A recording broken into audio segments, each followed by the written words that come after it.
ng boses. Hello!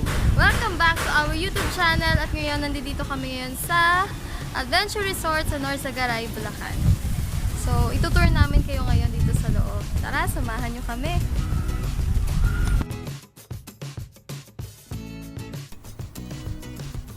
Ayun guys, so pagpasok nyo dun sa may pinaka main gate, sa may bandang left side, yan yung unang-una nyo makikita, yung La Colina Garden.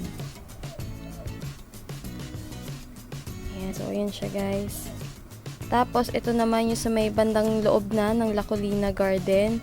Diyan sa may bandang left side namin, diyan madalas ginaganap yung mga events like wedding, debut. So, kung kayo gusto nyong magpabook, pwede nyong i-contact ang Adventure Resort. So, mamaya papasukin natin siya. Titingnan natin kung gaano kalaki sa loob yung venue.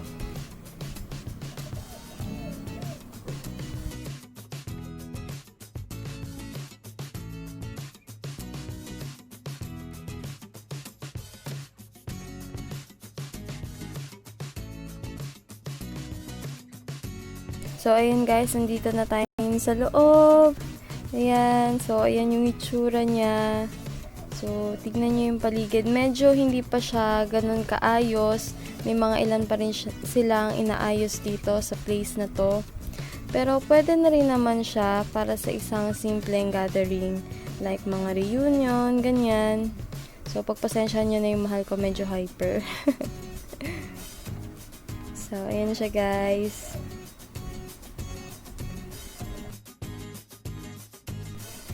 Tapos ngayon, pupuntahan naman natin yung Eiffel Tower. So, kasalukuyan, hinahanap namin siya kung saan siya banda. Hindi naman ganun kalayo guys yung mga distansya niya. Kaya naman siyang lakarin. Ayan. So, maganda tong place na to. Kasi tahimik. Talaga kung gusto mong mag-unwind, mag-relax, perfect tong puntahan.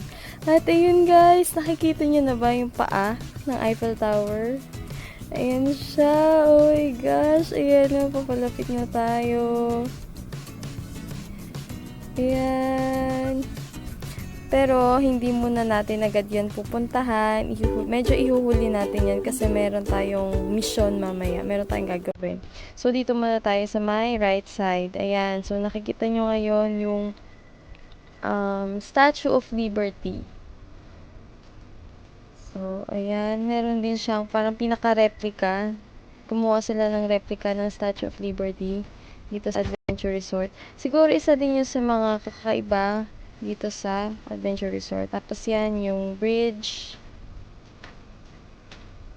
Yun yung nakakatuwa sa place na to. Parang yun yung pinaka-attractions niya din. Bukod dun sa iba pa, like mga pool, ganyan. So, bukod dun sa Statue of Liberty, tsaka dito sa bridge, then sa may bandang baba, ayun o, makikita nyo rin yung pyramid. Yan.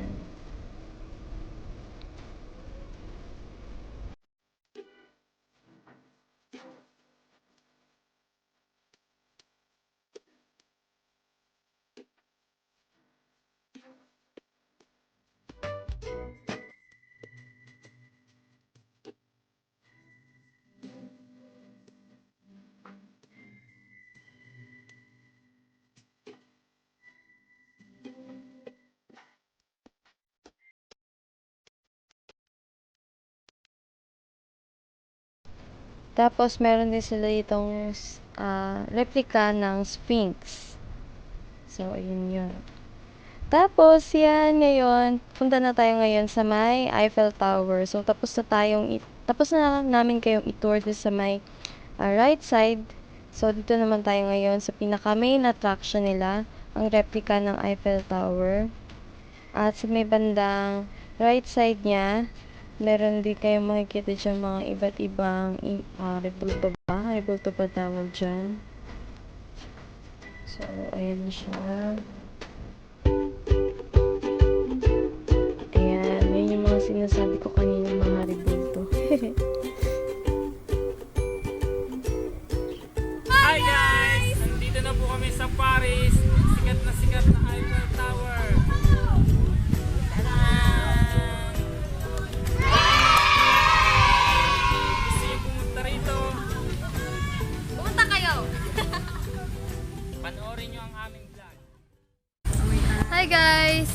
Hello guys! Andito na po tayo ngayon sa ilalim ng Eiffel Tower. At mamaya, samahan nyo kaming umakyat sa itaas. Samahan nyo kami guys sa akitin namin tong Eiffel Tower. 5 minutes later.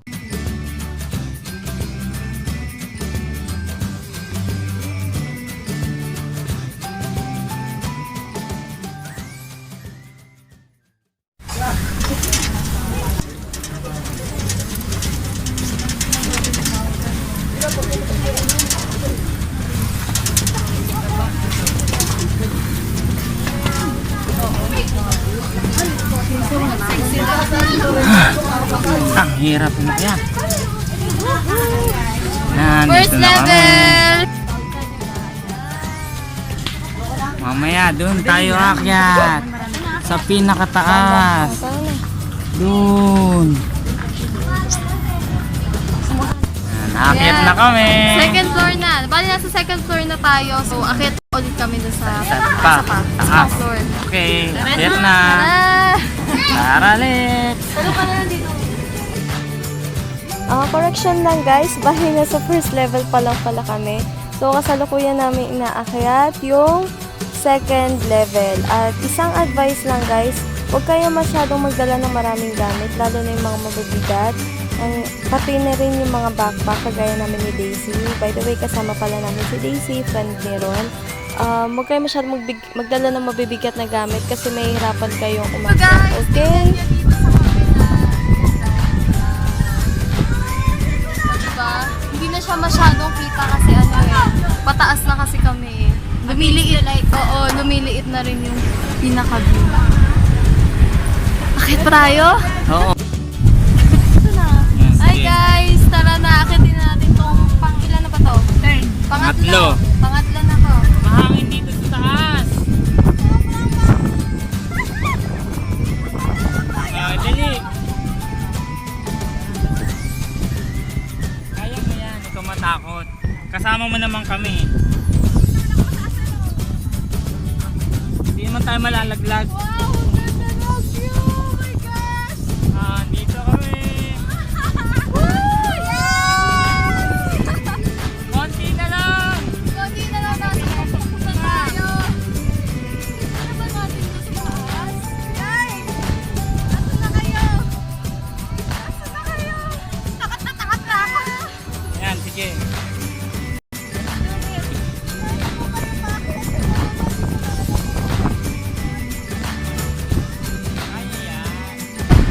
Andito na po kami ngayon sa pinakataas ng tuktok ng Eiffel Tower! We survive! Oh my God! Ayoko na kayo!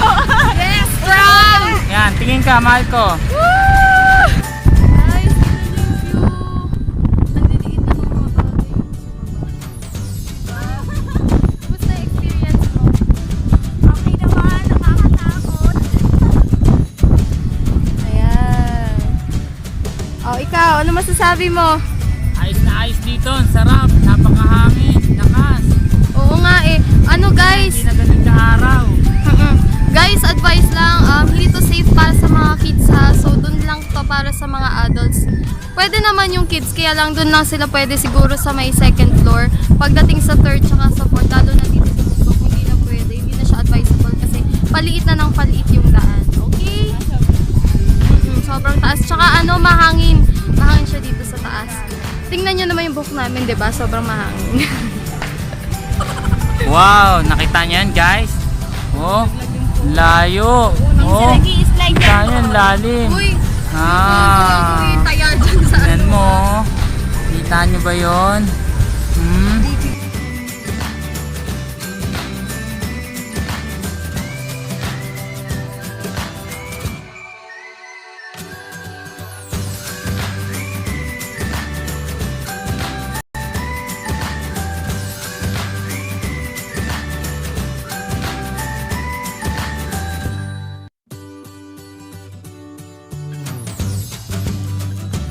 Yan, bumababa na po ang aking mahal.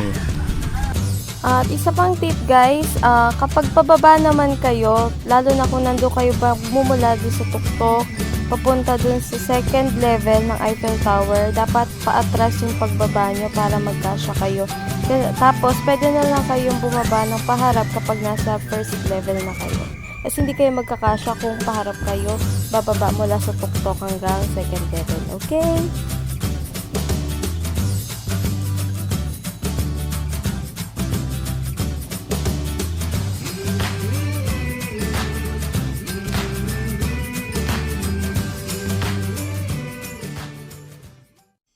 Since tapos na kaming mamasyal, so oras naman para ma-experience namin tong swimming pool nila. Bale, meron na silang dalawang slide. So, yan yun lang yung nakikita nyo. At so far, okay naman yung place. Although, hindi ako ganun ka-satisfied pagdating doon sa pinaka-swimming pool niya. Kasi yun nga, dalawa lang yung slide. So, ako kagaya ko, medyo mabilis akong maboard kapag ganun lang. At saka hindi rin siya ganun ka-safe pagdating sa mga bata. Kasi merong area na mababaw tapos biglang lumalalim. So, advice ko lang po na kung may sasama man po kayong mga kids, pakiingatan, pakibantayan po silang mabuti kasi baka mamaya may kung anong mangyari. Although okay naman kasi may mga lifeguards naman sila sa paligid. At saka, pagdating naman doon sa pinaka-swimming pool, merong area na malumot talaga at saka mabuhangin. Hindi ko alam kung saan nanggagaling yung pinakabuhangin niya. Pero sana magawan din nila ng paraan. At sana, few years from now, kung sakali man, bumalik pa kami sa place na to, mas ma-develop pa nila yung swimming pool. Sana magkaroon ng separate na pool para dun sa mga bata or kids at saka dun sa mga adults.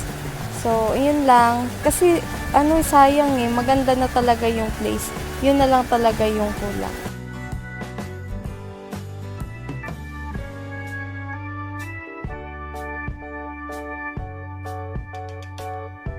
Hi guys! Hello! Bago namin tapusin itong vlog namin na to, bibigyan namin kayo ng konting tip. Sa mga gustong pumunta rito, yan. Una, pumunta lang kayo sa Cubao. Mag-abang lang kayo ng mga bus na nagbabiyaheng Sampol. Tapos, after nun, sakay na lang kayo ng tricycle at magpahatid na lang kayo dito sa Adventure Resort. Ayun. So, sulit na sulit yung 150 pesos namin dito dahil experience na namin umakyat dun sa Eiffel Tower tapos nakapag-swimming pa kami. Sorry guys kung hindi namin na-vlog yung pupunta sa swimming ha kasi sobrang daming tao kanina. Tapos, isa pang tip, kung pupunta din kayo dito, make sure na maaga kayo kasi nag-open sila pag daytime ng 8 to 5 p.m. lang. Tapos, doon naman sa mga nagbabalak ng overnight, ilalagay ko na lang yung picture dito. Hindi ko maalala. So, yun lang guys. At syempre, para maging mas worth it yung 150 pesos nyo, wag lang kayo basta madala sa pagpapapicture dun sa may tapat ng Eiffel Tower. Experience nyo rin yung umakyat dun hanggang dun sa pinakatuktok ng Eiffel Tower.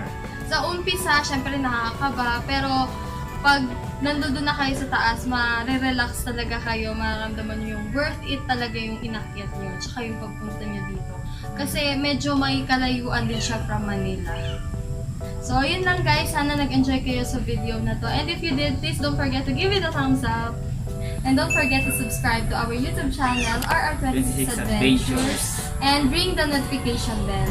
Okay? At sana, sumali din kayo dun sa ongoing giveaway namin. So, that will be all for now, guys. Thank you so much for watching. Till our next vlog. Bye! Bye-bye!